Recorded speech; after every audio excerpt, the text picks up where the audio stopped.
Khusus untuk PP nomor 50 ya, SMK, elemen auditnya ada 12. Kriterianya khusus PP khusus MK3 PP 50 terbagi 3, ada yang sedikit, ada yang menengah, ada yang paling banyak 166. Jadi ada yang 166 full komplit, paket komplit itu Bu, Pak ya.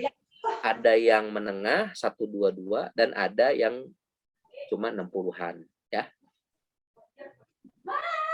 Kriteria audit apa sih Kang? Kriteria audit namanya kriteria yaitu sama dengan persyaratan. Maaf Pak Beni, instruksi sebentar Pak Beni. Lanjut Ibu. Terkait yang tadi Pak, yang kriteria yang sebelum slide, yang elemen audit ini kan misalnya kalau yang untuk tingkat awal itu kan tidak ada audit ya Pak ya? Betul. Itu bagaimana Pak? Apakah karena tidak ada elemen audit, apa kita harus melakukan audit internal juga enggak? Atau seperti apa? Nah, pertanyaan bagus. Ini juga mengemuka ketika kita pelatihan internal auditor. Tetap Bu, dilakukan audit untuk yang paling rendah. Karena cara yang paling ampuh untuk mengevaluasi kinerja K3, SMK 3, tadi menguji efektivitas adalah melalui audit. Cuma auditnya, kriterianya tidak melalui yang banyak full, cuma beberapa aja, dan auditnya hanya untuk itu. Tetap Bu, dilakukan audit Bu. Baik, makasih Pak Beni. Oke. Kriteria audit ya, kita ngomongin kriteria audit. Kriteria audit itu persyaratan. Jadi apa yang menjadi landasan, jadi pembandingnya itu apa ketika audit? Apakah persyaratan hukum? Apakah dokumentasi SOP kebijakan yang sudah dibikin di perusahaan? Itulah yang menjadi kriteria audit. Jadi sebagai pembanding, misal begini ya, kita balik lagi ke gudang nih, gudang bahan kimia. Di gudang bahan kimia, areanya adalah gudang bahan kimia. Objek yang kita audit fokusnya kepada penempatan layout bahan kimia di gudang bahan kimia. Nah, kriteria auditnya berarti adalah persyaratan hukum. Ada enggak regulasi yang berkaitan dengan gudang bahan kimia? Nah, itu Bapak, Ibu silahkan list. Ada enggak? Kalau ada, syarat-syarat ketiganya apa? Itu satu. Yang kedua, implementasi penempatan bahan kimia di gudang kimia, apakah sudah sesuai dengan SOP, dengan prosedur yang sudah dibikin untuk itu. Jadi ada dua ya. Satu, langsung ke SOP. Dua, dilanjutkan ke regulasi atau norma. Gitu. Ada yang ditanyain terkait kriteria audit?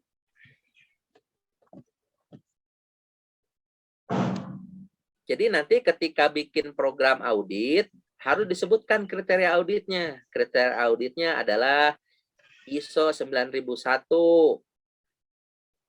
ISO 14001, ISO 45001, SMK 3, tahap awal. Gitu ya. Jadi harus disebutkan. Lanjut, mekanisme audit. Terkait dengan mekanisme audit, itu saya coba gambarkan, ini sebenarnya materi di penyusunan program audit. Tapi saya coba sharingkan lagi. Yang pertama terkait dengan perencanaan. Kalau di internal audit, jenis perusahaan diganti dengan departemen. Jadi nama departemen, mana yang mau ditetapkan sebagai lokasi internal audit, apakah semua departemen, atau semua depo, atau semua kantor cabang, atau semua area proyek, gitu ya, itu harus ditetapkan. Ruang lingkup audit, kayak yang tadi nih, terkait apa? Apakah kantor saja, atau termasuk proyek, atau termasuk kantor cabang. Personil yang akan dilibatkan, tenaga manusianya, selain tim auditor, siapa lagi? Ada sekretariat enggak? Perlu enggak kesekretariatan? gitu ya, harus di direncanakan. Tugas dan tanggung jawab masing-masing personel itu harus ditetapkan Bapak Ibu, tidak boleh tidak ditetapkan sehingga nanti jelas antara bagian ini dengan bagian itu. Kemudian jadwal audit.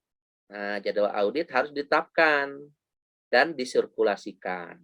Dari situ, maka semua bahan perencanaan akan disiapkan berupa pengumpulan informasi. Informasi apa aja yang tadi nih terkait dengan personel. Kalau si Anu dengan si Anu digabungin, konflik enggak ya? Kalau si Anu dengan si Anu ngaudit ini, konflik enggak ya? Gitu ya. Kemudian yang kedua, peninjauan dokumen. Nah, ini yang saya maksud tadi.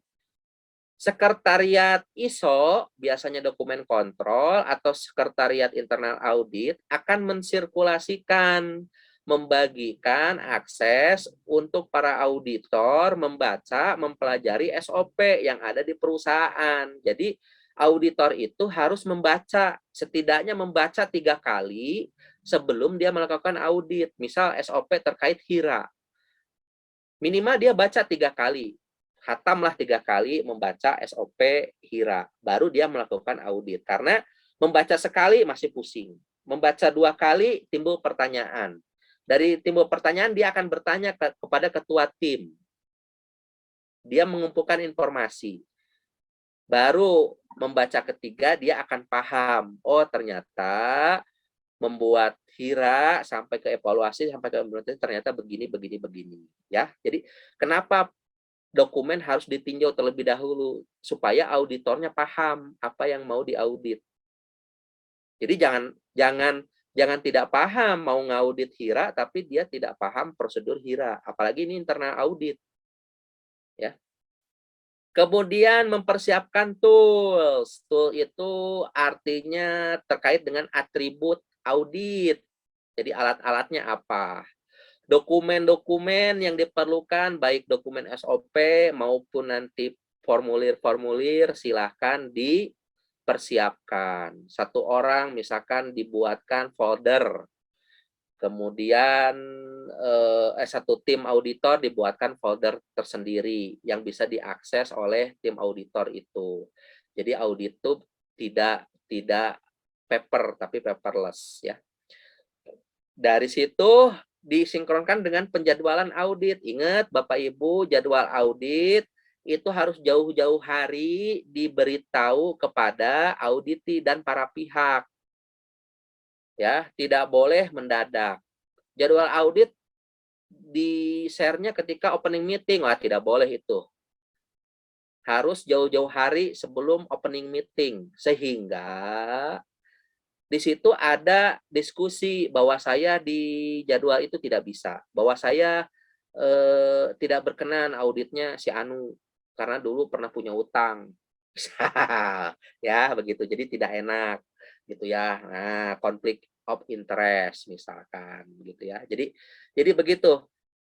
Kemudian dari situ ada briefing tim auditor. Nah, itu tadi pertanyaan Ibu tadi bagus. Nah, disitulah di briefing tim auditor, auditor kepala atau ketua tim menekankan di bagian mana saja audit, ditekankan temanya. Misalkan ini ya, karena berdasarkan data yang ada kecelakaan tertinggi berada di bagian engineering ya karena lagi konstruksi segala macam, maka audit di engineering itu akan 7 klausul misal dibandingkan dengan departemen yang lain hanya 5, hanya 4, hanya 3, tapi khusus engineering itu akan 7 klausul dan 3 regu audit gitu. Jadi begitu. Nanti di briefing tim auditor tuh begitu. Jadi ada penekanan-penekanan. Tema audit kali ini adalah terkait dengan menemukan potensi bahaya sehingga tim auditor akan lebih fokus kepada bagaimana auditi mengidentifikasi bahaya secara tajam. Nah, terakhir komunikasi dengan auditi yang tadi itu dikomunikasikan, kalau ada diskusi terkait keberatan jadwal, tim auditor di situ bisa banding. Baru nanti pelaksanaan. Pelaksanaan itu ya Ibu Bapak sudah paham terkait dengan pertemuan pembukaan opening meeting, kemudian kegiatan audit, pertemuan auditor. Nah ya tadi tuh, boleh nggak berantem? Boleh, tapi ketika pertemuan auditor sebelum closing meeting. Dari situ pembuatan laporan. Laporan audit yang dibuat merupakan dokumentasi dari kegiatan audit dan hasil temuan audit. Kemudian tindak lanjut. Siapa sih yang memonitor tindak lanjut? Kan udah bubar Kang Beni. Ya, terkait ini itu tergantung pada SOP masing-masing tempat kerja. Ada yang auditornya berkewajiban memonitor sesuai SOP-nya. Ada dilimpahkan kewenangan memonitor kepada Departemen QHSE. Itu ada. Jadi tergantung SOP yang berlaku di tempat baraya masing-masing. Ini mekanisme audit ya. Ini penjabaran yang dari tadi itu nggak terlalu banyak berbeda. Nah, ini tim auditor ya. Tugas tanggung jawab tim auditor secara spesifik seperti ini. Bisa jadi lebih Bu, Pak ya, tetapi saya cuma mengemukakan 8 aja sudah cukup. Jadi yang nomor 8 ini memantau tindak lanjut hasil audit internal sampai dinyatakan selesai. Ini karena di beberapa perusahaan formulirnya menyesuaikan, misalkan harus di closing oleh auditi dan auditor yang menemukan ketidaksesuaian. Jadi bagaimanapun, jadi auditnya sudah tahun lalu, tahun ini auditornya sudah resign. Nah, gimana dong yang tanda tangan? Nah, gitu. Jadi nanti besok kita akan coba latihan best practice terkait dengan ini. Ya. Kewenangan tim auditor. Nah, ini mah autorisasi. Kan harus boleh memasuki semua tempat kerja ya, kecuali tempat orang keuangan. Nah, pertanyaan bagus kemarin ya. Kang, kok bagian keuangan nggak pernah diaudit ya? Kenapa ya? Nah, di standarnya juga begitu. Satu. Yang kedua, audit itu boleh kok bagian-bagian yang relevan kepada sistem manajemen diaudit boleh atau dikecualikan boleh. Kemudian kewenangannya memberikan penilaian hasil audit ya memang kalau nggak ada kewenangan memberikan penilaian gimana mau tahu kita ya bahwa hasil auditnya bagus, efektif atau tidak. Ketiga, meminta perusahaan memberikan keterangan. Artinya tim auditor berhak mendapatkan keterangan yang layak, proper, cukup ya. Jadi harus dapat keterangan yang mau digali, kecuali si auditinya kan kita pernah ya sering menemukan auditi yang kalau ditanya bingung ya. Satu bingung, yang kedua nggak mau jawab, yang ketiga jawabannya ya nanti tanya atasan saya aja Pak, gitu ya. Sering ya begitu ya. Nanti tanya atasan saya Pak, saya minta izin dulu. Nah, itu ada nanti teknik auditnya. Bagaimana cara untuk menggali informasi pada orang-orang yang susah ditanya memberikan jawaban. Itu. Kewenangan terakhir biasanya ini menghentikan pelaksanaan audit apabila belum ada sistem dibangun atau yang membayarkan auditor SMK 3. Delalah Bapak Ibu ketika audit dilakukan hari pertama tiba-tiba terjadi kejadian emergensi darurat. Kebakaran, gudang kimia meledak. Auditnya dilakuin nggak? Atas permintaan auditi, maka tim auditor memutuskan untuk menghentikan audit. Itu boleh. Atau diancam. Tidak bisa memasuki tempat kerja, diancam. Ya kan, ada pengancaman. Boleh, diundur, boleh. Ya. Apalagi? Auditornya alergi terhadap udara atau kondisi kerja di tempat audit. Ada nggak yang begitu? Ada Pak. Dulu saya ke mana ya? Ke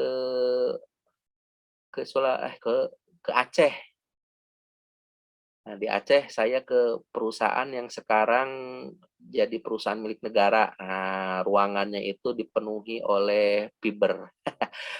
ternyata auditor saya itu auditor anggota tidak tahan terhadap udara yang mengandung fiber itu, jadi dia nggak bisa masuk. Jadi seketika mukanya memerah dan gatal-gatal. Jadi kalau itu alergen, nah itu boleh.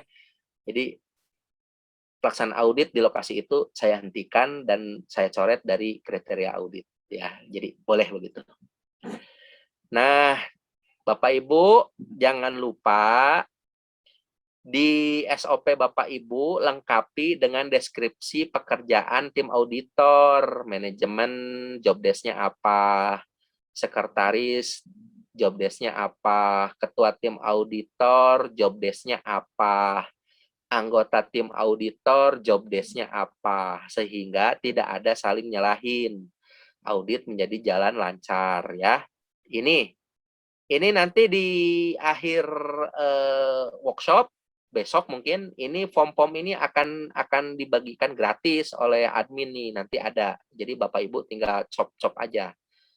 Logo bisa diganti ya, judul bisa diganti. Yang penting pemahaman kita itu terkait dengan form, terkait dengan SOP itu dapat ya. Deskripsi harus dikemukakan.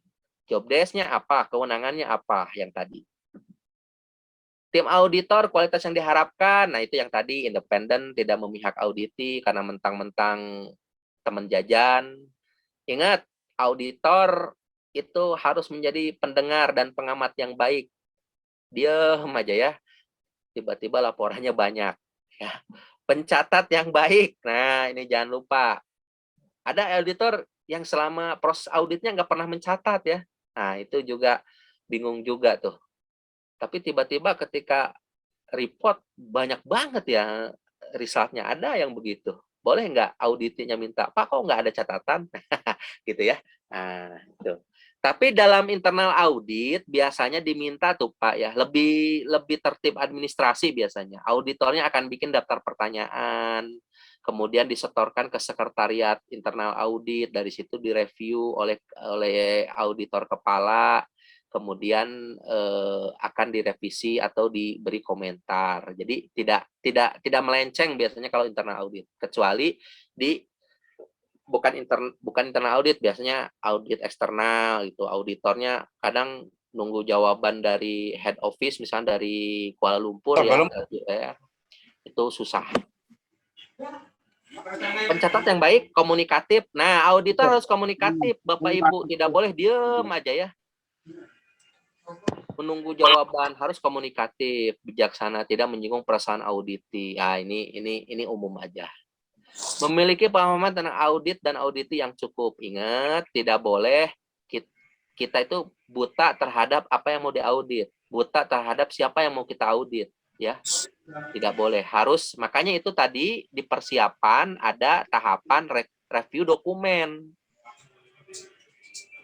Kalau lokasinya jauh, terpisah dari head office, biasanya orang head office, orang pusat mengaudit kantor cabang atau mengaudit proyek, kan begitu. Nah, itu harus ada profiling dulu.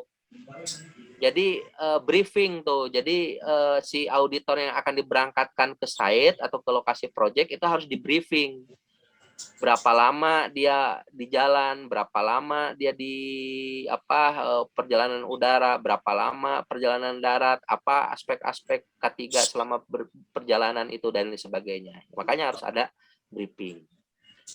Kualitas auditor internal yang tidak diharapkan, mudah diarahkan auditi, apalagi kalau auditinya GM. Kita supervisor, auditinya GM. GM-nya demanding, ya kan? Iya Pak, ya siapa? Ya gitu lah, udah itu ya. Jadi jangan mudah diarahkan. Diarahkan sekali-kali boleh, ya kan? Tapi tidak selalu, tidak setiap saat. Harus mempersiapkan diri, Bu, Pak. Tidak boleh tidak mempersiapkan diri. Jadi baru baca. Aduh, kasihan. Malah nanti didikte oleh auditi. Bapak ini gimana? Bapak kan auditor. Masa Bapak nggak tahu tentang ini? Kan nggak ada, Pak, di area kami itu dikecualikan. Wah, itu kasihan. Nanti auditornya akan jatuh mentalnya. Sehingga untuk melanjutkan audit, dia menjadi tidak optimal. kepercayaan dirinya jatuh ya kan, karena merasa wah gitu ya. Nah, itu harus, makanya auditor harus mempersiapkan diri. Tapi ketika di internal audit ini relatif lebih aman karena ya kita kerjaan hari-hari kan ya.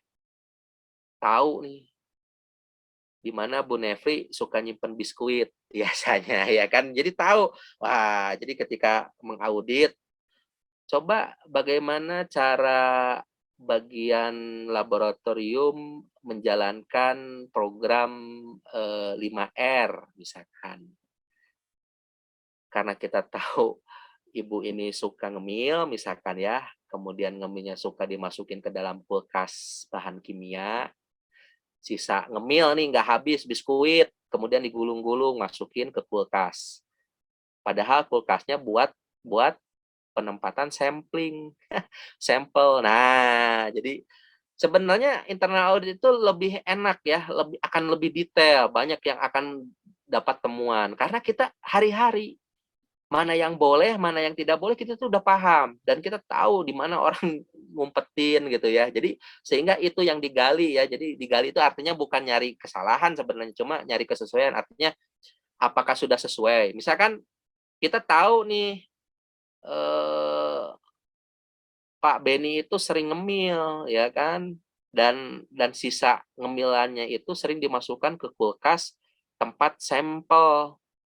Nah, itu bukan bukan objek untuk diaudit sebenarnya, tapi kesesuaian apakah lemari pendinginnya digunakan sesuai SOP itu yang jadi objek. Temuannya ditemukan biskuit di dalam lemari sampel. Padahal itu bukan sampel. Sehingga dikaji, dirunut sama auditor bahwa kok ada biskuit, kenapa orang makan tidak habis. Ternyata SOP 5R di situ belum sepenuhnya efektif karena ditemukan. Nanti di hari kedua kita akan belajar terkait dengan bagaimana metode PLOR terkait temuan dan menuliskan laporan audit. Ya, jadi ada fakta, kemudian dihubungkan dengan klausul, kemudian ada buktinya apa dan sebagainya.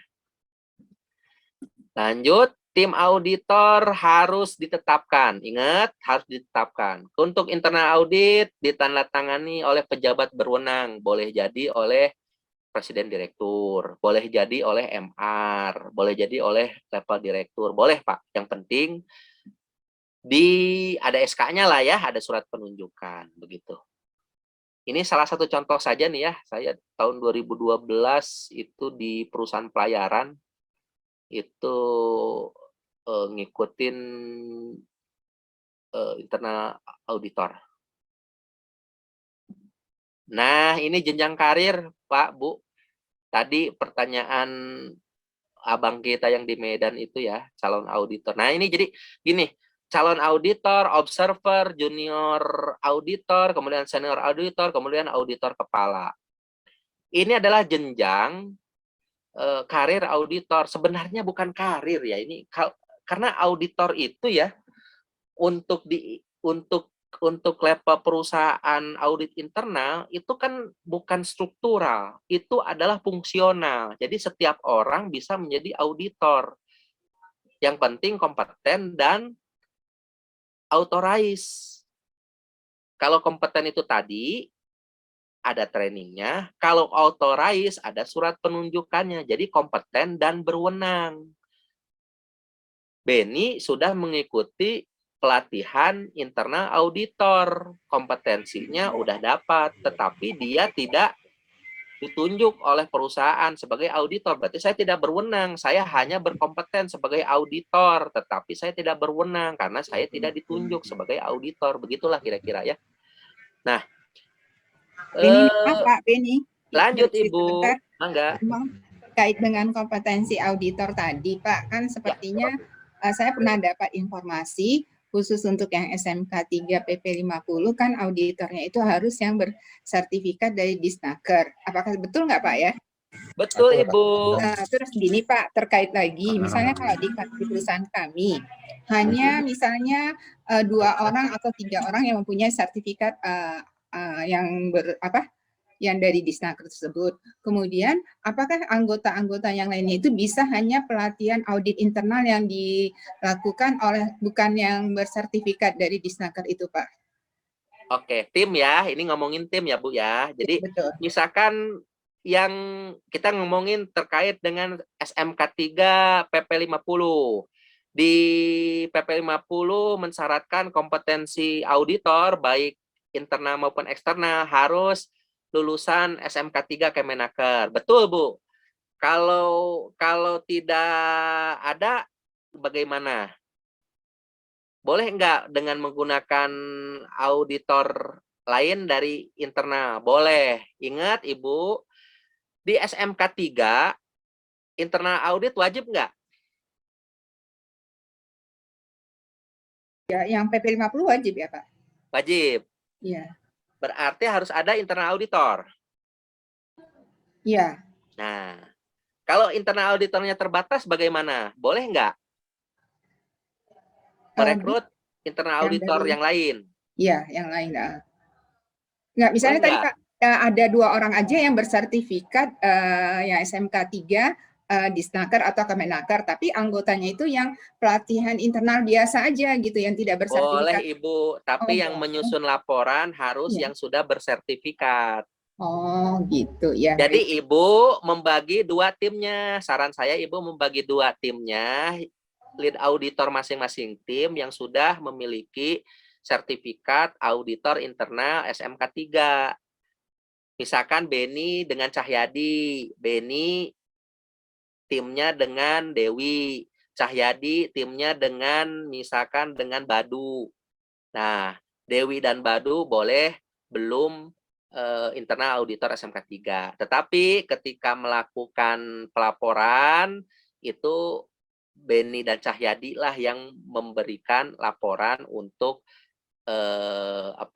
SMK 3-nya, Bu. Begitu, Bu. Pak. Tapi masalah kalau untuk di lembar ketidaksesuaiannya bisa ya, Pak ya? Bu, Kalau bisa, laporannya. Bu. Boleh, Bu. Boleh. Oke. Karena SMK 3 malah lebih enak. Karena dia checklist aja, Bu. Tersedia atau tidak. Kemudian komennya apa. Makanya SMK 3 itu dulu waktu saya ngikutin workshop dengan Kemenaker masih zaman Pak Hanif tuh saya bilang ya yang nggak boleh dilepas dong masa 3 tahunan auditornya datang lagi ya minimal harus ada surveillance lah di pertengahan tahun di pertengahan sertifikat katanya. Waduh Pak, ini terkait dengan makanya Bu hikmah dari standar K3 yang difasilitasi melalui peraturan itu adalah ketika mau merevisi susahnya minta ampun.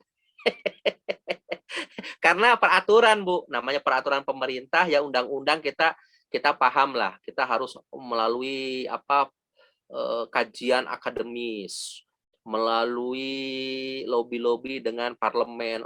Pusing dah.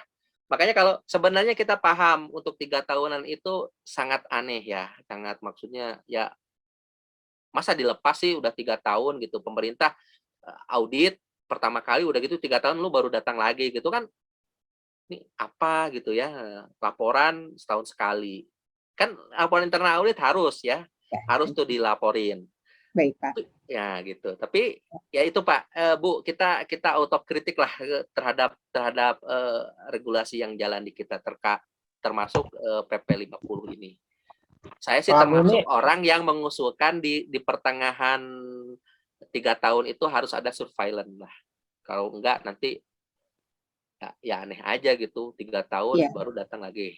ya di ISO uh, aja ada ya, Pak ya, surveillance-nya setiap tahun. Iya, ISO 3 tahunan tapi tiap tahun ada surveillance. Mungkin Iya, pemerintahnya terlalu baik Bu, menganggap kita wah kasihan nih kalau datang lagi gitu ya. ya.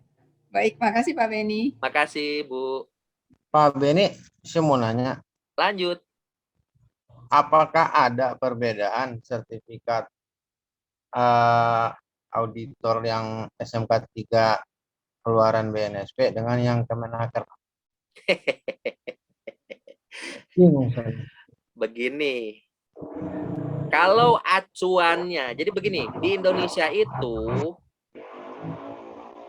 kompetensi itu lembaga yang ngurusin kompetensi itu namanya BNSP Oke. secara nasional. Kita sepakat nih Pak Bu ya, yang ngurusin kompetensi personel ya, kompetensi profesional personel di bidang apapun di Indonesia namanya BNSP, Badan Nasional Sertifikasi profesi. Sip, namanya kompetensi profesi. Tetapi ada juga profesi yang dia dibentuk karena dia mewakili atau kebutuhan undang-undang. Misal ahli K3 umum. Ahli K3 umum itu muncul dari mana? Dari perusahaan nggak? Tiba-tiba perusahaannya, saya kayaknya bagus nih bikin ahli K3 umum. Enggak kan? Itu adalah permintaan undang-undang. Karena permintaan undang-undang, kemudian di undang-undangnya diomongin bahwa misalkan profesi ini harus berdasarkan ini, itu, maka dibikinlah itu.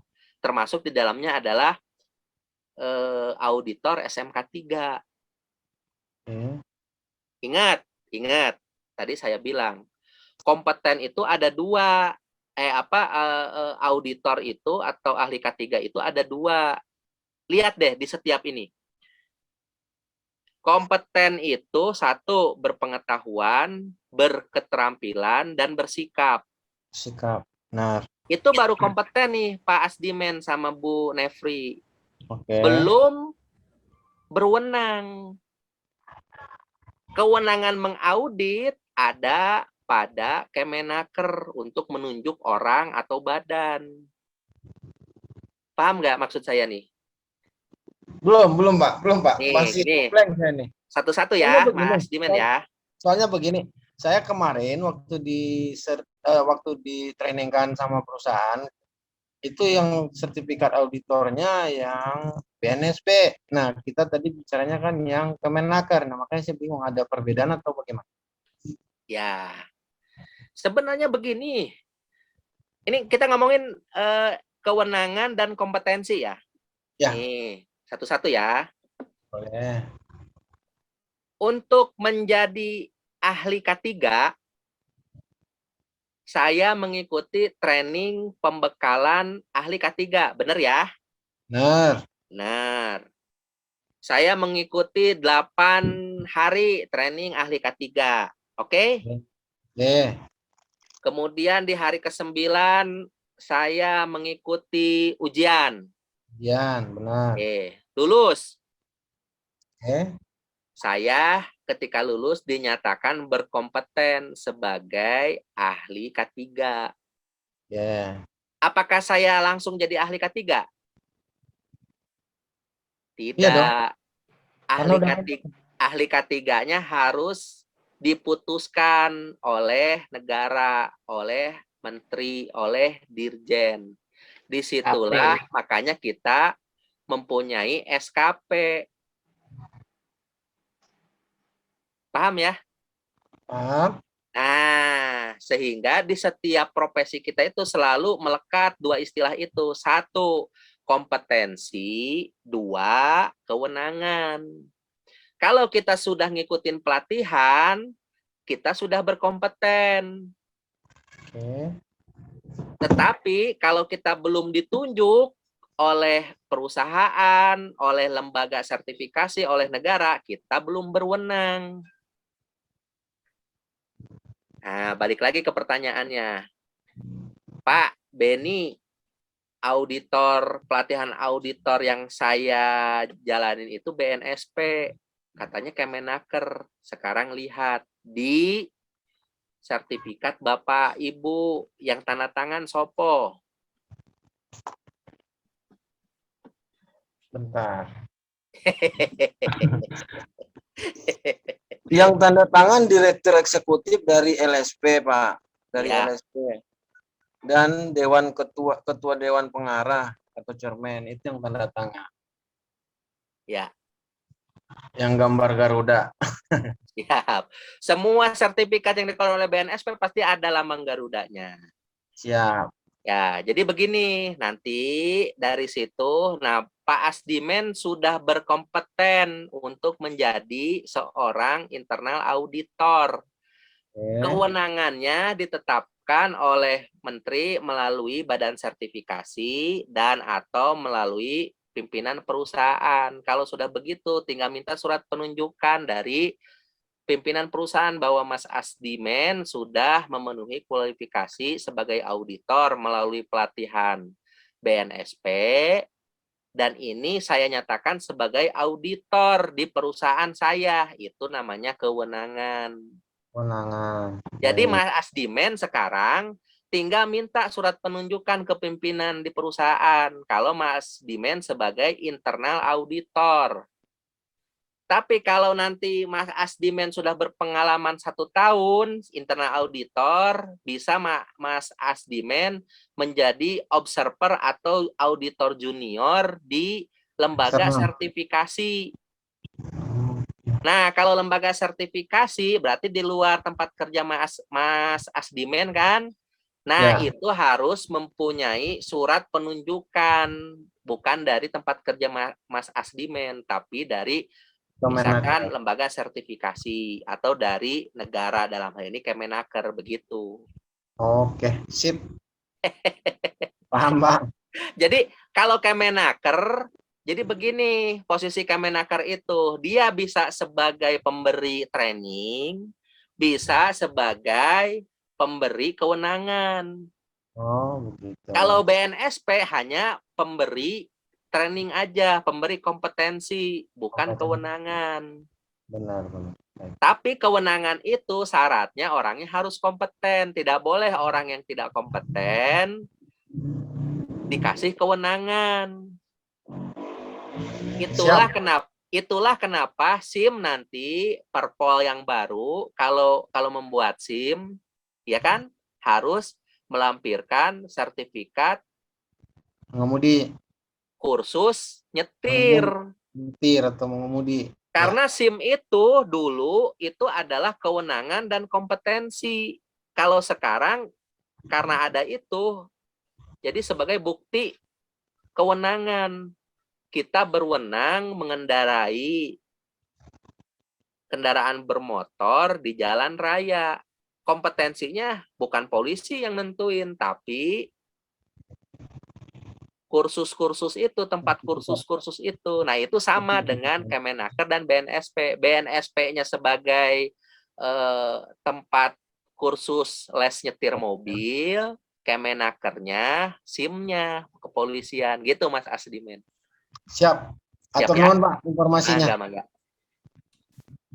Sebenarnya jenjang karir auditor itu ya, kalau di internal audit kan bukan struktural ya, itu fungsional. Kapan dia mau melakukan internal audit baru dibentukkan begitu. Kualifikasinya melekat pada orang-orang yang sudah ditrainingkan, tapi untuk kewenangannya sesuai dengan waktu. Jadi internal auditor itu Pak Bu di banyak tempat kebanyakan ya itu bukan struktural tapi fungsional. Artinya kalau mau internal audit baru dibentuk, kalau udah beres dibubarin gitu. Makanya karir auditor itu saya pikir itu terkait dengan pengalaman atau labelisasi terkait dengan kompetensi auditor. Jadi calon auditor adalah semua orang yang sudah mempunyai kompetensi auditor. Dibuktikan dengan sertifikat training auditor. Ketika dia melakukan audit di lapangan, jadilah dia auditor. Tetapi sebelum melakukan audit di lapangan, dia harus menjadi observer, mengamati jalannya audit yang dilaksanakan oleh auditor-auditor yang ada. Jadi, idealnya Bapak Ibu, seorang calon auditor menjadi auditor itu harus melalui level observer. Jadi dia ngikut dulu tuh, ngekor-ngekor. Jadi pencatat, tukang fotokopi, ya.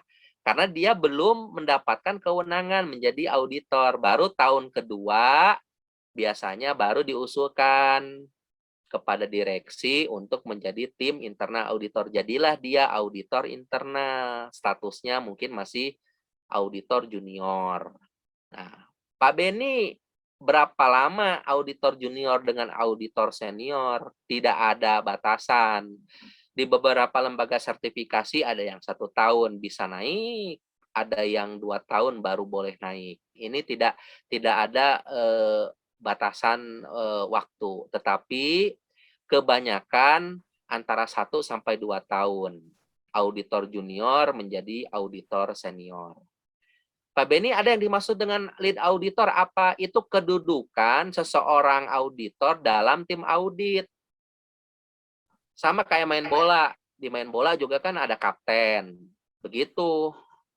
Di bola voli juga ada kaptennya. Jadi itu hanya posisi dia dalam tim audit. Tim audit sebagai apa? Kan harus ditetapin salah satunya menjadi kepala, yaitu kepala auditor kepala. Bisa jadi dua-duanya sesama auditor itu masih junior, tetapi sweet aja deh ya, misalkan gitu ya. Atau misalkan bercanda ini, hitung kancing. Siapa yang mau jadi auditor kepala misalkan. Nah, itu jadi posisi seseorang auditor dalam tim audit. Sama kayak kita di kelas dulu di sekolah. Ada KM, ketua murid. Ya itu kan siapa aja boleh kan begitu. Kesepakatan. Imam dalam sholat. Biasanya saling tunjuk. Oh, bapak aja, bapak aja, bapak aja, bapak aja. Lama-lama anak kecil. Biar saya aja. Saya begitu. Jadi jenjang karir auditor dalam suatu internal audit proses itu saya pikir bias. Karena apa? Karena di situ bukan struktural tapi fungsional. Kapan mau internal audit baru dibikin gitu. Kayak panitia 17-an. Panitianya bubar setelah acara 17-annya selesai. Nah, tim auditor juga gitu. Tim auditor tahun ini dengan tahun kemarin mungkin beda. Makanya selalu ada SK direksi. Kecuali di beberapa tempat tim auditornya khusus. Ada, karena kompleks artinya perusahaannya gede gitu, cabang-cabang proyeknya banyak di seluruh Indonesia, dia ada departemen khusus internal audit. Nah, itu boleh begitu. Kalau itu baru struktural. Ada yang ditanyain terkait jenjang karir, Bapak Ibu? Pak, mohon interupsi, Pak. Lanjut. Saya belum ada ini sertifikasi BNSP. Kalau misalkan mau jadi calon auditor, gimana Pak ya? Belum bisa ya? Atau? Terima kasih Pak, itu aja. Ya. Jadi begini, berarti tadi nyambung dengan pertanyaan Ibu tuh. Jadi nanti Mas akan menjadi auditor anggota untuk internal audit SMK 3. Tapi untuk internal audit ISO, Mas udah boleh. Hanya dengan training internal auditor internal atau dalam perusahaan in-house training boleh.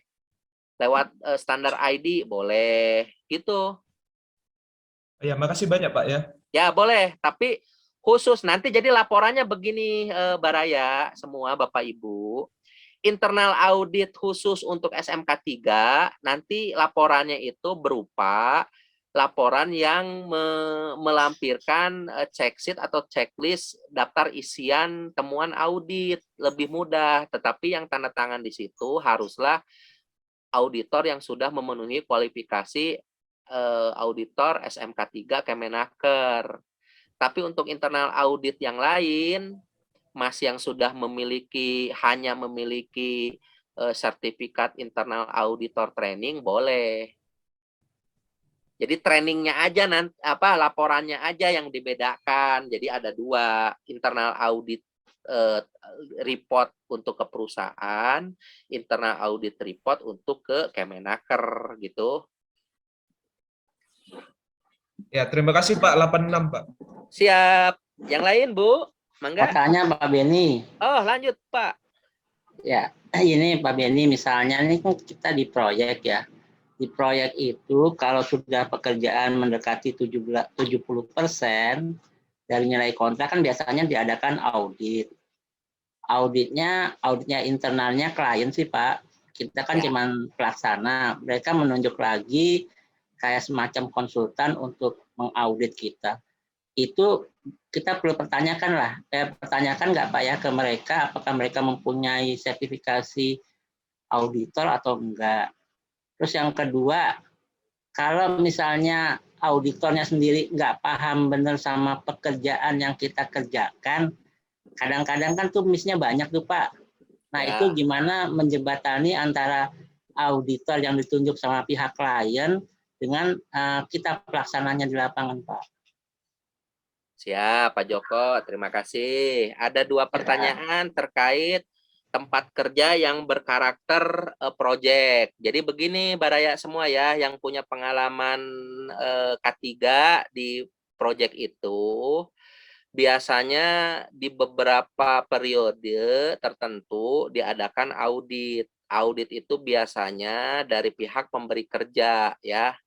Nah, kalau pihak pemberi kerja, kita lihat tadi tipe-tipe audit. Berarti pemberi kerja itu kan customer. Berarti ini termasuk kategori audit pihak kedua. Biasanya audit pihak kedua menitik beratkan kepada kesesuaian pelaksanaan di lapangan, apakah sudah sesuai dengan spek yang saya berikan kepada Anda. Misalnya begitu Pak Joko. Jadi lebih ke arah audit kesesuaian, gue minta apa, lu ngasih apa, sampai sejauh ini. Nah, itu satu. Nah, di dalamnya juga ada audit SMK 3-nya. Karena begini, biasanya terkait dengan pembayaran. Nah, pembayaran itu terkait dengan persentase progres. Persentase progres biasanya ada demerit. Demerit itu nilai pengurang.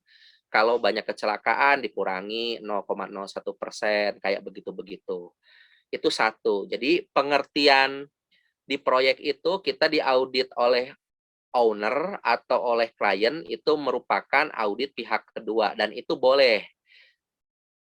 Ya, boleh apalagi kalau tertera di dalam kontrak bahwa setelah lebih dari 50% progres, maka audit akan dilakukan terus-terusan sebulan sekali misalkan. Wah, Pak Joko mabok nih kalau sebulan sekali. Nah, itu tergantung kontrak nanti. Lihat di dokumen prakualifikasi biasanya. Dan kedua,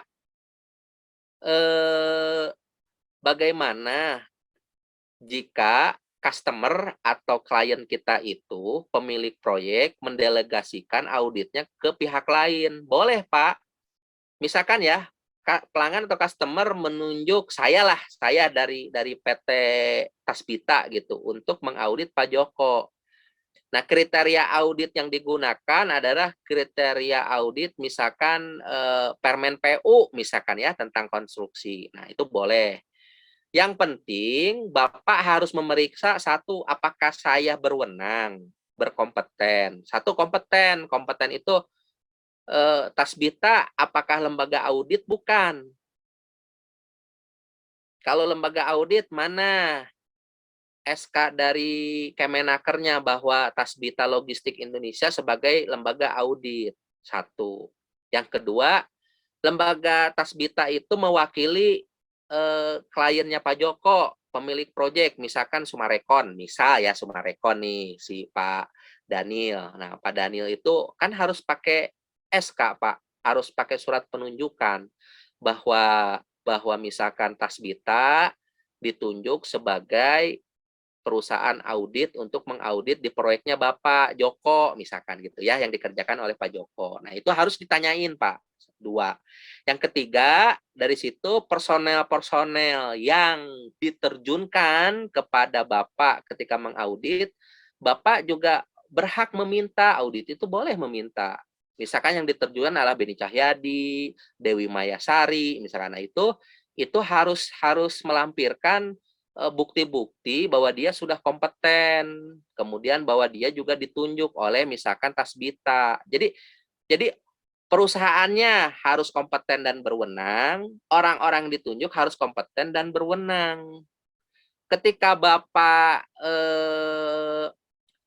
memeriksa itu dan Bapak menemukan ketidaknormalan yang berpotensi konflik of interest, Bapak boleh mengusulkan menyanggah Pak ke klien dengan cara-cara yang dengan adab-adab yang baik, ada channelnya. Makanya Pak, audit itu tidak kayak inspeksi. Kalau inspeksi kan tadi Pak Joko nih lewat, Pak Joko mau ke air nih, mau ke toilet, tiba-tiba kan jalurnya melewati ruang genset. Nah, ruang genset kan lagi operasi. Nah, bunyinya aneh gitu kan, bunyinya aneh. Nah, terpaksa Pak Joko mampir dulu ke ruang genset, dilakukan inspeksi, boleh. Tapi kalau audit nggak bisa begitu, Pak. Audit mah harus ada jadwal, segala macam, tim, dan lain sebagainya. Makanya ketika project owner Bapak menerjunkan tim, itu bukan sekonyong-konyong, tetapi melalui proses perencanaan dan komunikasi. Nah, pada proses komunikasi itulah Pak Joko dan tim mengusulkan bahwa tim yang akan diturunkan sepertinya akan menimbulkan 1, 2, 3 gitu loh Pak, gitu. Jadi boleh Pak mengangkat isu-isu, misalnya pengalaman Bapak di masa lalu. Kan kalau proyek ya, orang proyek itu pernah proyek di sini dengan menkon yang beda, proyek di sini menkonnya beda gitu ya. Tapi QE-nya biasanya orangnya sama, misalkan, wah dia susah nih untuk dimintain tanda tangan, susah untuk ini, dulu konflik digebukin orang. Nah itu Bapak biasanya itu dikemukakan saja Pak, ini dulu juga kita begini, nah, tolonglah daripada nanti auditnya nggak lancar, mempengaruhi ke progres, mendingan diusulkan untuk diganti auditornya. Boleh Pak, begitu. Terus ada hasil audit nanti Pak ya, bentuknya kan scoring Pak ya, Iya, mayor, betul. atau minor atau apa, itu acuannya gimana ya Pak, menentukan apa suka-sukanya auditor atau ada kriteria tertentu untuk menentukan scoring? Enggak Pak, makanya audit itu Bapak namanya audit terbuka. Jadi ketika dokumen itu disirkulasikan ke kita udah tahu nih kriteria auditnya apa. Misalnya di konstruksi, misalkan permen PU nomor sekian, itu ada Pak lampirannya. Dari situlah semua pihak berprinsip kepada kriteria audit itu, nggak boleh melenceng, sehingga penilaiannya sama Pak. Penilaiannya misalkan begini Pak ya, suatu klausul di permen itu, misalkan begini, ini analogi aja biar gampang masukinnya. Tersedia apar tiap 15 meter dalam gudang kimia, gudang warehouse tempat penyimpanan raw material Bapak nih misalkan. Di situ ngomonginnya tiap 15 meter terdapat satu apar 6 kilo. Poinnya 10. Ada 5 gedung. Berarti jumlah aparnya harus berapa Pak Joko? Gedungnya taruh 30 meter, berarti satu gedung 2 apar. Betul ya? Ada 5 gedung, 2 kali 5 berarti 10 apar. Kira-kira kalau ada 10 apar ditemuin, poinnya berapa? 10. Kalau aparnya ada 5, berarti poinnya cuma 5. Kalau aparnya ada 1, poinnya berarti cuma 2. Gitu. Nah, itu harus disepakati dari awal. Kalau Bapak nggak paham, dari awal harus ditanyakan. Sehingga ketika penilaian, semuanya bisa sepaham. Kadang-kadang kita itu ketika auditor menginformasikan dokumen audit, kita nggak buka-buka, Pak. Tiba-tiba, wah ini banyak temuan. Nah, gitu. Makanya mensiasati mau audit itu dengan mempelajari kriteria audit. Jadi kita itu akan mempersiapkan area kita itu secukupnya. Ya tidak bening-bening banget, nggak usah glowing lantainya. Namanya workshop, ya kan? Nggak usah digosokin supaya memenuhi kriteria bersih. Ya minimal nggak ada ceceran. Kan ada Pak, internal mau audit, si sekretariat ISO-nya atau QHS-nya minta dana ke manajemen untuk ngecat lantai. Makanya manajemen jadi pusing. Aduh, mau audit, duit keluar banyak gitu karena pemahamannya adalah glowing. Nah, begitu. Jadi kalau ada temuan audit tidak sesuai, Bapak boleh sanggah. Sanggahnya kapan? Sebelum closing meeting atau pas closing meeting. Saya selalu membuat memberikan waktu kepada auditi untuk mendengarkan penjelasan sebelum closing, Pak. Jadi auditinya kita panggil dulu, Pak, ini kayak begini, Pak, nanti temuannya bagaimana? Bapak kira-kira memahaminya seperti apa? Kami jelaskan. Baru Itu lagi setelah Pak Beni boleh ya? boleh, Pak. Kan tadi audit itu harus terschedule ya, artinya terjadwal dengan baik. Artinya kita sebelum diaudit diberitahu dulu kapan mau diaudit, bukan tiba-tiba diaudit gitu Pak ya. Iya betul, Pak. Tidak boleh, Ya. Pak, begitu. Betul, ya udah itu aja Pak. Kadang-kadang mereka sidak dibilang audit, kan bingung jadinya. Iya. Nah, kalau udah. begitu pimpinan kita yang harus menjelaskan, Pak. Nanti level kualifikasinya mungkin bukan audit, Pak ya. Ini sidak aja. Iya. Sidak itu adalah bagian tools audit. Jadi bahasa sidak, inspeksi mendadak itu sebenarnya observasi lapangan, Pak, kalau audit. Oke, Pak. Cuma di kita itu dijadikan aja, Pak. Kita audit melalui sidak. Ya Pak, baik Pak. Terima kasih Pak. Oke, Pak. Kita lanjut beberapa slide lagi. Jadi tadi terkait dengan tim auditor, kewenangan. Ingat Pak ya, seorang auditor itu harus berwenang dan kompeten. Kompetennya melalui training, berwenangnya melalui surat penunjukan. Kalau internal audit, surat penunjukannya dari pimpinan perusahaan. Kalau audit eksternal, dari lembaga audit eksternal. Kalau dari negara, berarti Kemenaker gitu, Pak. Jadi tahap-tahapannya. Kompetensinya tetap sama untuk SMK 3 PP50, mengikuti training yang dilakukan oleh BNSP, ujiannya melalui LSP. Ketika dia ditempatkan di tempat kerjanya, misalkan di perusahaan Tasbita, maka Presiden Direktur Tasbita memberikan SK kepada auditornya itu untuk melakukan internal audit. Itulah surat kewenangan, gitu. Kalau dia auditor eksternal, surat kewenangannya diterbitkan oleh lembaga sertifikasi eksternal yang meng-hire kita. Misalkan Beni nih. Beni jadi internal audit di PT Tasbita. Kemudian karena pengalamannya dia ditunjuk menjadi menjadi auditor eksternal SMK 3 di PT yang lain, misalnya Astra. Nah, diauditnya oleh surveyor. Saya akan mendapat surat penunjukan dari PT Surveyor Indonesia untuk mengaudit PT Astra gitu. Bisa jadi saya diminta oleh negara, oleh Kemenaker mengaudit perusahaannya Pak Joko misalkan. Maka yang akan membuat SK penunjukan saya sebagai auditor SMK 3 adalah setingkat dirjen atau menteri, ya, gitu ya. Ingat, tim auditor harus dilengkapi oleh dua itu, satu kompetensi, satunya lagi oleh surat keputusan atau penunjukan. Itu harus ada di SOP ya, Baraya ya. Cek nanti habis pertemuan ini silakan Baraya lihat SOP masing-masing, SOP internal audit masing-masing di tempat kerja Baraya. Jadi bener nggak nih gue jadi auditor nggak ada SK-nya? Nah gitu ya. Kecuali ditentukan lain di SOP bahwa auditor tetap, auditor tidak tetap gitu. Jadi kalau auditor tetap menahun selama SOP-nya tidak dirubah, ya auditornya itu juga. Misalkan begini ngomongnya, yang menjadi tim auditor atau gini, auditor di perusahaan ABCD terdiri atas 1 manajer QHSE, 2 manajer produksi, 3 manajer ini. Nah itu dia nunjukin ke level atau fungsi atau jabatan di perusahaan. Jadi misalkan ketika yang jadi manajer QHSE Beni Cahyadi, ya otomatis Beni Cahyadinya jadi auditor gitu. Jadi tergantung SOP. Kalau SOP-nya nggak ada, berarti harus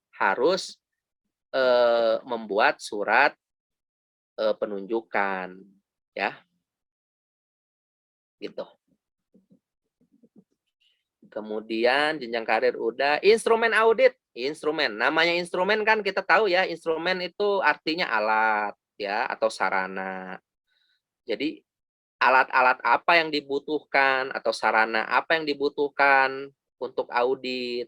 Lihat, kita balik lagi ke definisi. Audit itu adalah proses pemeriksaan untuk mengevaluasi antara implementasi dengan perencanaan yang dilakukan secara sistematis, terencana, dan independen.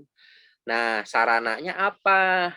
Boleh melalui kajian dokumen, check sheet, checklist, SOP, daftar pertanyaan, ya. Itu namanya instrumen audit. Jadi, nah, instrumen audit itu wajib dipersiapkan oleh seorang auditor melalui tim auditnya. Bisa jadi biasanya di dokumen kontrol atau sekretariat ISO itu sudah mempersiapkan semua instrumen audit dari mulai SOP, kemudian daftar pertanyaan, kemudian jadwal, konfirmasi kepada auditi, kemudian formulir ketidaksesuaian, kemudian laporan audit.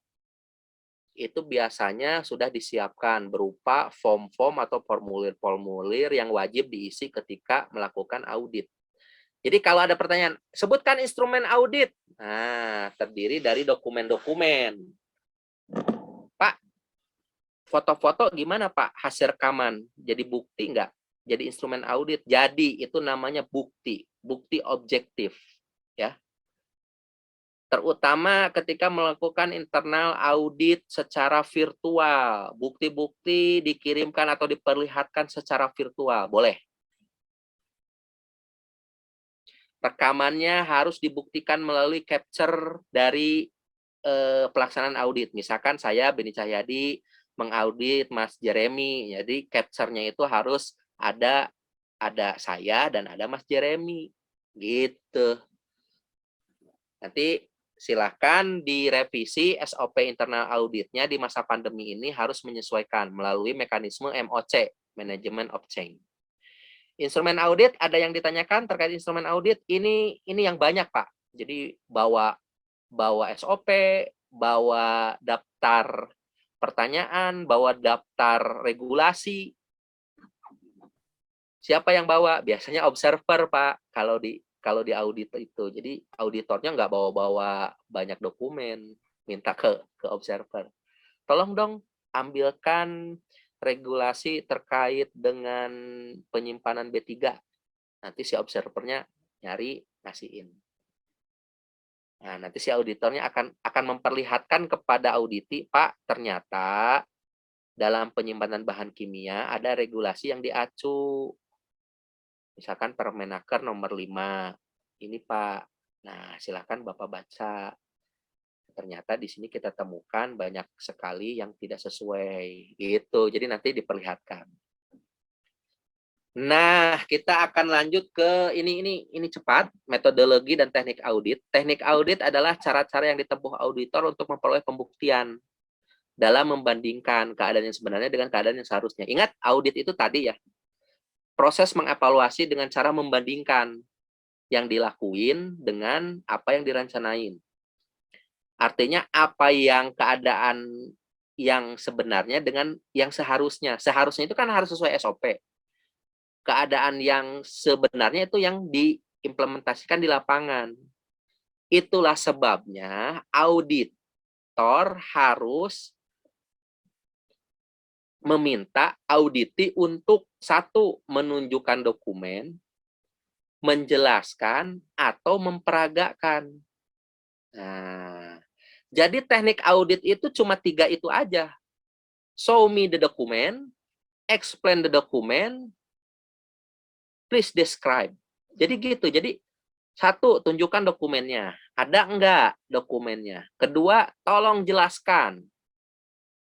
Yang ketiga, peragakan. Dari situ auditor mencatat, merekam, kemudian nanti akan menyimpulkan apakah dokumen yang diminta, penjelasan yang diberikan auditi, sama peragaannya itu sudah sesuai belum dengan kriteria audit. Kriteria auditnya bisa SOP, klausul dalam standar ISO atau SMK 3, atau regulasi atau peraturan. Oke, paham ya, Baraya ya? Teknik audit tuh yang paling simpel itu, mana dokumennya? Coba tunjukkan, ada apa tidak? Gitu. Kemudian kedua, jelaskan. Pak, bagaimana Bapak mengidentifikasi bahaya dan menilai resiko di tempat Bapak? Coba Pak jelaskan. Gitu. Nanti auditinya akan jelasin, ngomong gitu kan. Kemudian yang ketiga adalah memperagakan. Pak, coba tolong bagaimana cara Bapak memastikan bahwa alat ini ketika observasi di lapangan ya, bahwa alat Bapak ini masih layak digunakan. Misalkan dalam cek APAR ya, bagaimana cara Bapak memastikan bahwa APAR ini masih layak digunakan. Nah, nanti diperagakan tuh sama auditinya atau anak buahnya biasanya. Gimana drive foldernya masih layak, masih berfungsi. Nah, dia akan memperagakan, dibolak-balik, ya kan? Si aparnya, atas, bawah, bawah jadi atas. Terus, berapa kali, Pak? 10. Ngacu kemana, Pak? Ke WI, Pak. WI pemeriksaan apar. Oh, ada WI-nya? Ada. Ini. Bisa ditunjukkan, Pak, WI-nya? Ada, Pak, ini. Nah, berapa bulan sekali Bapak mengecek apar? Oh, sebulan sekali, Pak. Tiap minggu keempat. Oh, iya. Coba dilihat buktinya Bapak ngecek mana. Lihat. Ada lembar pemeriksaan bulanan di apar tergantung tag kita mengomongkan. Oh iya, satu tuh. Kemudian terus si auditor tidak puas dengan itu, dia akan memeriksa lagi sampai ke dokumen yang diacu. Bapak, oh dari WI. WI-nya dari mana? Oh dari SOP ini. SOP ini dari mana turunannya? Oh gitu. Jadi begitu, Pak. Jadi teknik audit itu hanya 3 saja, menunjukkan dokumen, minta dokumennya. Ada nggak yang diminta? Oleh prosedur atau oleh klausul. Tapi auditor juga jangan ngarang-ngarang ya. Kalau tidak diminta oleh prosedur ya jangan minta juga si auditnya menunjukkan dokumen ya. Menjelaskan aja, jelaskan bagaimana, nanti baru dikasih pemahaman atau usul, Pak. Penjelasan Bapak itu sangat bagus, Pak, sangat rinci, tetapi akan lebih bagus jika dituliskan dalam sebuah dokumen work instruction. Nah, nanti temuan auditnya adalah pekerja telah memahami cara memeriksa dan memelihara APAR sesuai regulasi, tetapi belum dilengkapi dengan work instruction karena dapat membuat lupa. Kan kalau nggak ditulis biasanya lupa. Nah, levelnya apa temuan ini? Kalau masih berpotensi berarti levelnya observasi. Berarti temuannya adalah observasi, bukan minor atau major. Itu. Kemudian metode yang digunakan, nah biasa ini, di mana-mana kalau untuk menggali informasi selain yang tadi teknik juga ada metode bertanyanya harus dipertegas dengan menggunakan prinsip 5W 1H 1S ya. Ada yang paham tentang 5W? Boleh Pak jawab why 5 kali boleh. What, why? Boleh Pak. 1H-nya apa? H-nya how ya, boleh. S-nya apa tuh kira-kira?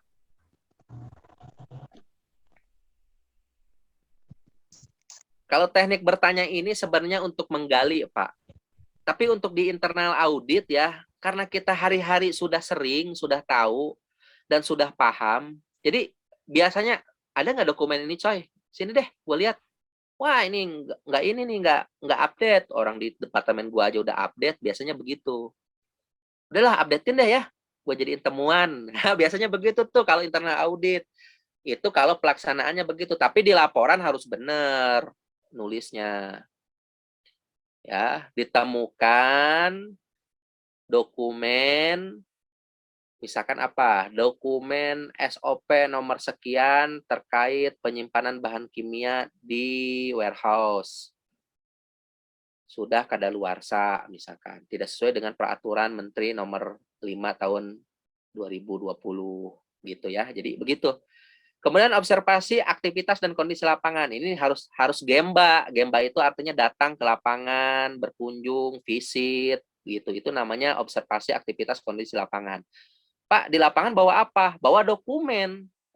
Dokumen apa? SOP, dokumen HIRA, dokumen apalagi regulasi. Kalau sudah ada di dalam kepala, enak. Tapi kalau belum ada di dalam kepala, bawa dokumennya. Bawa tas kecil. Atau apa namanya itu? Bawa papan berjalan. Nah, ini lucu juga ya namanya ya. Nama papan berjalan. Papan berjalan. Nah, Pak, interupsi Pak. lanjut. Jadi dokumen HAZOP itu dibawa juga Pak ya? Silahkan Bapak dibawa. Karena kita, gini, inti SMK 3, inti sistem manajemen OS, Occupational Health and Safety, itu semuanya adalah penilaian bahaya, identifikasi bahaya dan penilaian risiko. Semua aspek di K3 itu bottom line-nya adalah HIRA. Kondisi darurat dari HIRA. APD yang digunakan dari HIRA. Safety sign dari HIRA. Apalagi? Program dari HIRA. Bahkan kompetensi orang, menempatkan orang, rotasi, mutasi, itu dari HIRA. Makanya HIRA itu saya ya di setiap konsultasi atau pembicaraan itu selalu, kalau HIRA kita nggak tajam, kesananya turunannya malah lebih nggak tajam. Kebanyakannya lip service, bahkan nggak nyambung dengan HIRA. Misal, penggantian APD di masa pandemi. Masker. Tadinya masker debu doang. Kemudian di masa pandemi harus menggunakan masker bedah. Itu dihira dulu enggak? Dulu enggak Pak.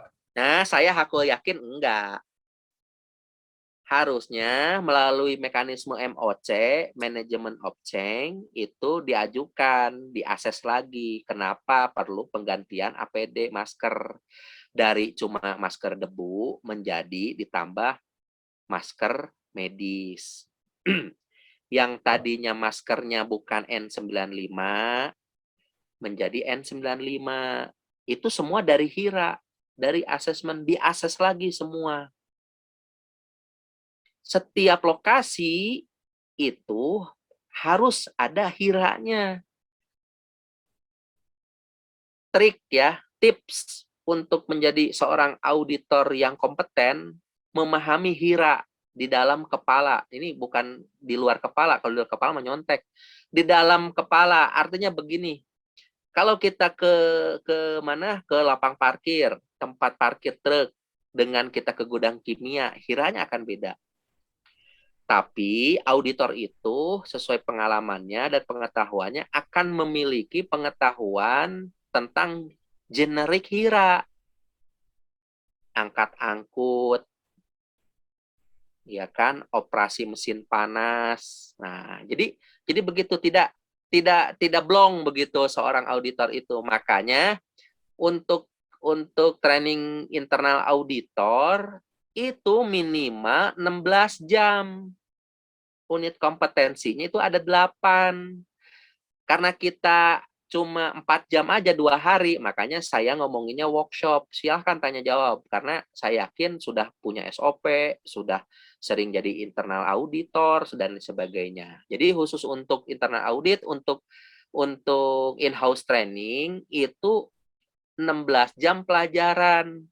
1 hari terkait dengan kompetensi kriteria audit yang ISO tadi ya, ISO 9001, 14001, kemudian 45001 dan OSA sama SMK 3, ditambah regulasi, itu hari pertama.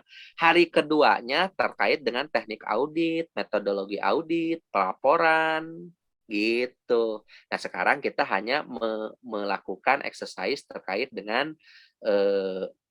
bagaimana kompetensi auditor dari segi keterampilan membuat laporan, melakukan audit, dan lain sebagainya. Ya, Ya, makasih banyak Pak ya. lanjut Pak. Oke, Bapak, silahkan kalau ada yang mau bertanya. Besok kita latihan nih.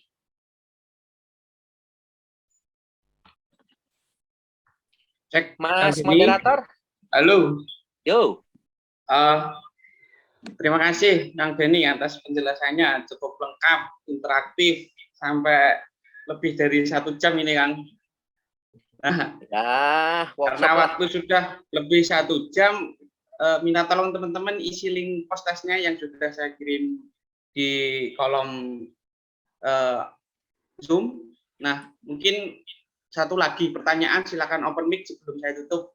Boleh satu lagi singkat, monggo.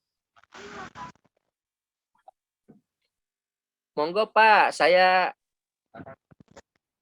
Mohon izin mau bertanya Pak. silakan Pak.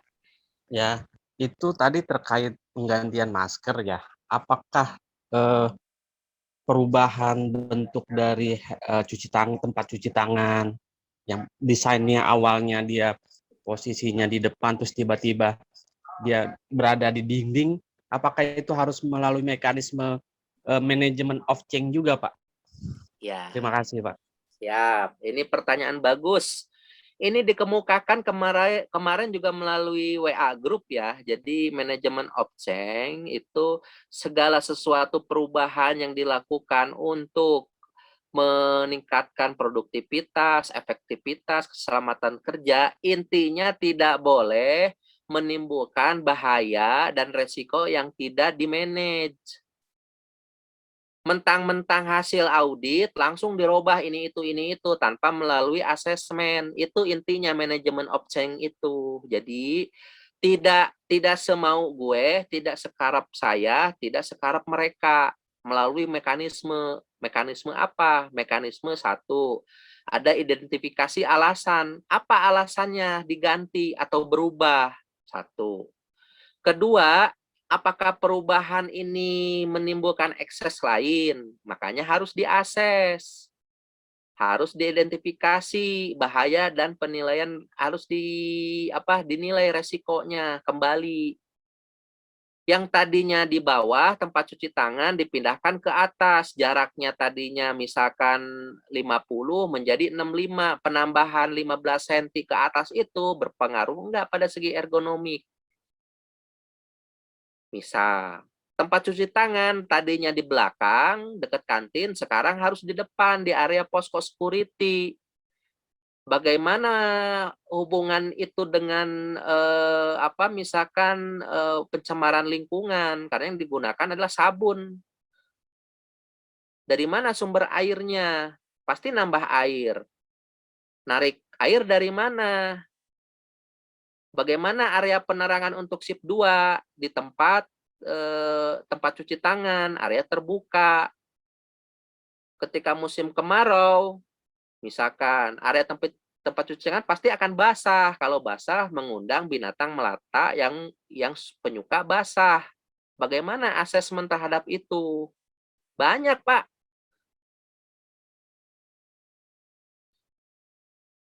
Makanya manajemen abseng itu memang rada ribet, tapi itu untuk memastikan bahwa perubahan itu seperti pegadaian, menyelesaikan masalah tanpa masalah.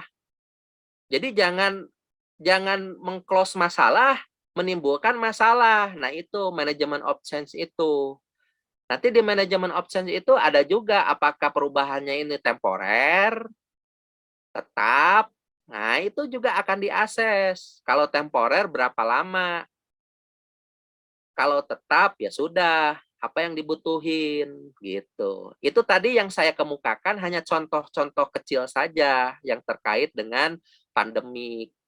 Jadi setiap ada perubahan, seorang QHSE yang baik itu mengikuti perubahan itu, menyesuaikan. Menyesuaikannya tidak semau gue, harus dilihat acuannya kemana. Di sistem manajemen mutu, manajemen of change itu ada di 45.001 kan ada. Di quality ada. Jadi intinya jangan melakukan perubahan menyisakan masalah. Kalau bisa kayak pegadaian lah. Menyelesaikan masalah tanpa masalah gitu. Niatnya baik, membuat tempat cuci tangan di depan sesuai regulasi, tapi membuat masalah lain, apa becek. Apalagi pemakaian listrik dan air naik. Apalagi rute air. Kebayang Pak, 1 kali cuci tangan taruh 2 liter. Kalau 1-2 orang cuma 4 liter sehari. Kalau karyawannya kayak pabrik tekstil, 3.000 kali 2 liter. Udah 6 kubik sehari sekali cuci tangan. Dari mana itu sumber dayanya? Makanya MOC itu penting di beberapa perusahaan atau beberapa tempat kerja. Ya, kalau kita ya, kalau cuma saya misalkan, karyawan saya cuma 16 orang, ya 16 liter sekali cuci tangan nggak masalah. Ini kalau perusahaannya tekstil, yang padat karya, sekali masuk 8.000 orang, harus cuci tangan, ngantrinya bagaimana, mekanisme cuci tangannya bagaimana. Kayak kita lah di umum ya, vaksin. Dilarang berkerumun. Ketika mau vaksin, karena metodologi antriannya tidak dilakukan dengan tepat, tidak diakses, tidak disimulasi, jadi berkerumun. Gitu. Monggo, ada lagi yang lain? Satu lagi Mas Denny lah. Mau tanya lagi Pak, sorry Lanjut. Pak, maaf Pak. Itu masih terkait MOC tadi. Kalau seandainya HIRA DC-nya itu terpisah, boleh nggak Pak? Misalkan yang udah kita buat nih misalkan induknya. Nah, sementara nanti kalau misalkan ada perubahan, si MOC ini punya HIRA DC tersendiri, boleh nggak Pak seperti itu dokumennya Pak? Tidak boleh. Karena nanti berpotensi HIRA di dalam HIRA. Jadi ingat ya Baraya semua, MOC itu hanya tools. Bagaimana merubah memekanisme membuat jalur supaya perubahan itu tidak melanggar aturan, satu. Kedua, dipastikan perubahan itu diakses. Jadi HIRA di bagian Mas Fatoni misalnya di lab ya, kan HIRA-nya HIRA per departemen tuh biasanya, per area. Nah HIRA-nya itu yang akan dirubah. Pertama, kenapa harus diganti masker? Makanya nanti ada trik ketika menyusun SOP dan menyusun HIRA. Supaya ada generik HIRA, ada. SOP generik, ada. Sehingga ketika ada perubahan, tidak semua SOP dirubah, cukup generik SOP-nya saja. Makanya disitulah ada di bawah manual, ada sistem prosedur. Dari sistem prosedur ada prosedur, dari prosedur ada WI, dari WI ada formulir. Dari formulir ada bukti rekaman dan sebagainya. Saya sarankan Mas Fatoni tidak dipisah lagi, karena itu cenderung akan menjadi dokumen liar. HIRA di dalam HIRA tidak boleh. Ketika audit atau ada kecelakaan itu kacau. Pak, saya ngacu ke dokumen HIRA yang ini. Waduh, kacau. Semua dokumen yang ada di perusahaan dipastikan yang paling update, yang paling mutakhir, yang terkini, tersedia. Yang sudah tidak dipakai, diusahakan tidak ditampilkan. Sama kayak mobil dan motor ya Mas Denny. Vespa-nya diumpetin aja. Gitu. Ya, saran saya Mas Fatoni tidak membuat HIRA di dalam HIRA. HIRA yang ada direvisi, didaftarkan kembali, alasannya apa sesuai MOC. Tadi contohnya salah satu contoh terkait dengan perubahan masker ya. Kenapa maskernya dirubah dari tipe misalkan masker debu doang menjadi masker bedah. tadinya masker ini menjadi masker N95 gitu. Baik, terima kasih Pak. Kalem. Baik, makasih Kak Beni jelasannya Siap. panjang lebar. Mungkin teman-teman yang masih ada pertanyaan atau mungkin ingin didiskusikan bisa kita lanjut besok seperti biasa jam 9. Nah, untuk itu saya kira cukup ya Kang. Ya. Untuk itu terima kasih Kang Beni sebagai narasumber dan juga teman-teman partisipasinya. Kami tunggu juga besok. Mas Jangan Denny, lupa, maaf, Mas. Ya. Besok ya, kita Pak. kasih 10 menit pertama atau 15 menit pertama untuk teman-teman semua silahkan bertanya hasil dari review SOP-nya. Jadi kalau Bapak Ibu Pak Joko sudah pernah lihat SOP internal audit segala macam, Mas Asdimen segala macam, silahkan ditanyakan. Boleh jadi bisa jadi untuk perbaikan, kenapa ini, kenapa begitu. Nah, silahkan. Atau ada pengalaman audit yang lalu di tempat Baraya semua, silakan kalau mau dikonsultasikan. Kita coba urun rembuk sebelum kita masuk ke materi. Jadi 10-15 menit pertama kita buka dengan diskusi ya. Siap Kang Beni. Tapi acuannya ISO apa SMK 3, Pak? Silahkan mau ISO mau SMK 3 karena secara praktek ketika internal audit sama, ketika laporannya aja yang beda nanti. Kan laporan ke dalam itu sama. Kalau laporan ke regulator, ke SMK, ke Kemenaker itu menggunakan format SMK 3, cuma formatnya saja. Oke. Ya baik, Pak. Oke, baik Kang Beni. Mohon teman-teman besok dipersiapkan ya untuk instruksi yang dikasihkan Kang Beni. Nah, untuk itu saya tutup. Dari saya juga mohon maaf jika banyak salah. Wassalamualaikum warahmatullahi wabarakatuh. Waalaikumsalam warahmatullahi wabarakatuh. Mohon maaf lahir batin. Siang Pak, makasih Pak. Makasih Pak Beni.